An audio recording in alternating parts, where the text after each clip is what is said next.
Okay, so welcome to Quick Calculus, and in this video, we'll be talking about evaluating two-sided limits. So, pag nag-evaluate tayo ng two-sided limits or nag-evaluate tayo ng limits in general, what we do is to first try to plug in the value.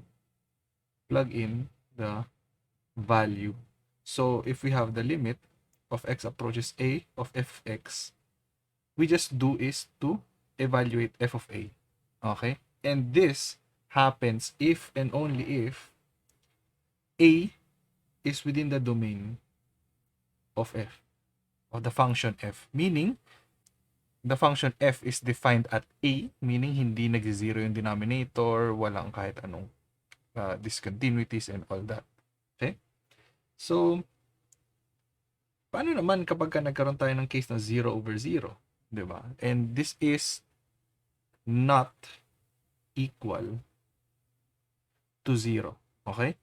Or infinity. Okay? 0 over 0 is never equal to 0 or infinity. Okay? So, kapag nagkaroon tayo ng limit as x approaches a of f of x all over g of x, tapos naging equal sa 0 over 0, this is what we call indeterminate. Okay? So, kapag meron tayong indeterminate form, what we do is to factor. Okay? Kapag nakapag-factor na tayo, ang susunod na gagawin natin is to simplify. Okay? So, kailangan maghahanap tayo ng pwede i-factor at makancel ng mga terms sa numerator at denominator para matanggal natin yung pagiging 0 over 0 nung ating polynomial. Okay? Paano naman kapag meron tayong mga square root, 'di ba? O kaya cube root, 'di ba? What we do is to multiply by the conjugate.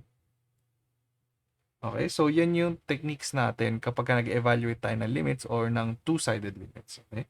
So, again, try to just plug in the value. Then, kapag meron tayong 0 over 0, we can try to factor, simplify, and multiply by the conjugate.